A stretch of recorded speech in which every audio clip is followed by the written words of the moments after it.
And that brings us to the golden arrow of consumption.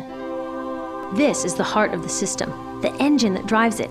It is so important that protecting this arrow has become the top priority for both of these guys. That's why after 9/11, when our country was in shock, and President Bush could have suggested any number of appropriate things, to grieve, to pray, to hope. No, he said to shop, to shop. We have become a nation of consumers. Our primary identity has become that of being consumers, not mothers, teachers, farmers, but consumers. The primary way that our value is measured and demonstrated is by how much we contribute to this arrow, how much we consume. And do we? We shop and shop and shop, keep the materials flowing, and flow they do. Guess what percentage of total materials flow through this system is still in product or use 6 months after their date of sale in North America? 50%? 20? No, 1%. 1.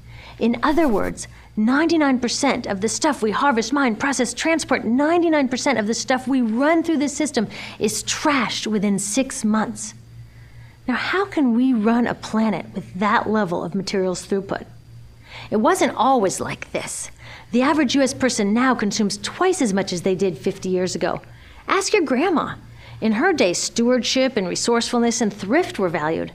So how did this happen? Well, it didn't just happen. It was designed.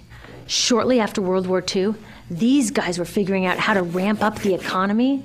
Retailing analyst Victor Lebeau articulated the solution that's become the norm for the whole system. He said, our enormously productive economy demands that we make consumption our way of life, that we convert the buying and use of goods into rituals, that we seek our spiritual satisfaction, our ego satisfaction in consumption. We need things consumed, burned up, replaced, and discarded at an ever-accelerating rate. President Eisenhower's Council of Economic Advisors chairman said that the American economy's ultimate purpose is to produce more consumer goods. More consumer goods? Our ultimate purpose? Not provide health care or education or safe transportation or sustainability or justice? Consumer goods? How did they get us to jump on board this program so enthusiastically? Well, 2 of their most effective strategies are planned obsolescence and perceived obsolescence. Planned obsolescence is another word for designed for the dump. It means they actually make stuff to be useless as quickly as possible, so we'll chuck it and buy a new one. It's obvious with things like plastic bags and coffee cups, but now it's even big stuff. Mops, DVDs, cameras, barbecues even, everything. Even computers. Have you noticed that when you buy a computer now, the technology is changing so fast that in just a couple of years, it's actually an impediment to communication? I was curious about this, so I opened up a big desktop computer to see what was inside. And I found out that the piece that changes each year is just a tiny little piece in the corner.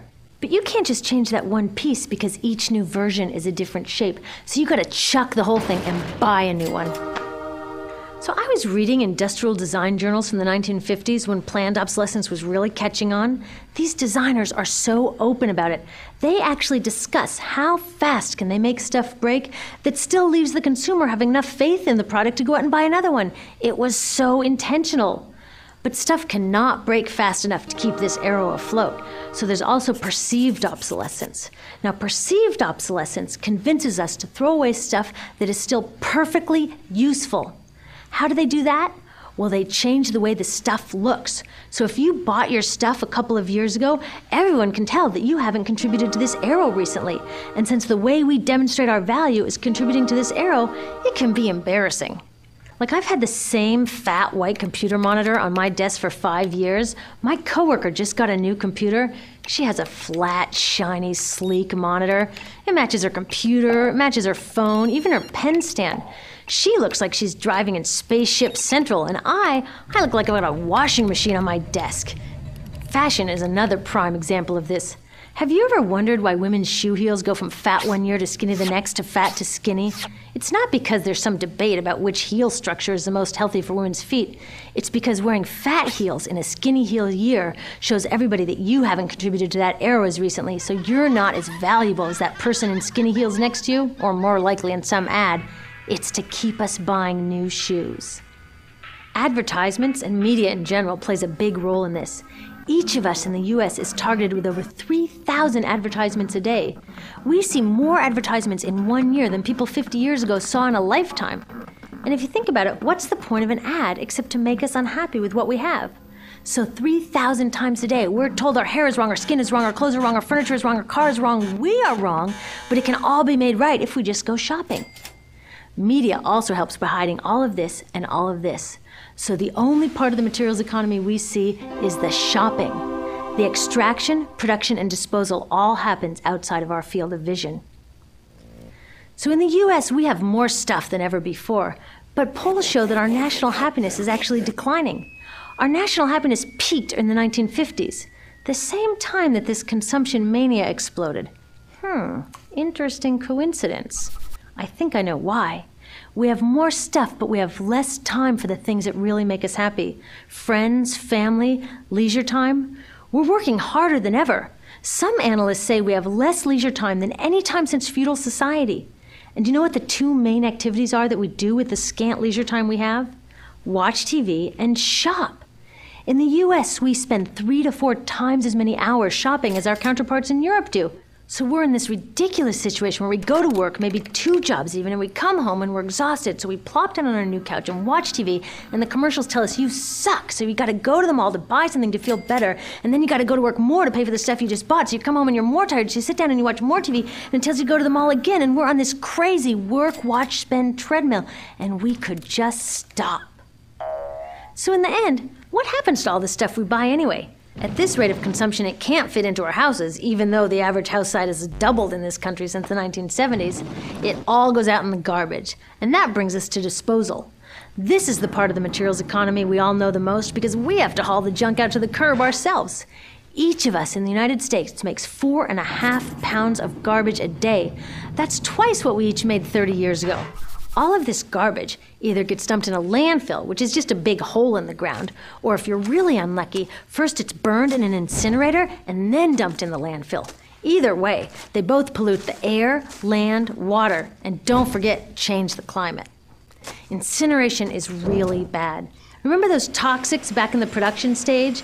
Well, burning the garbage releases the toxics up into the air.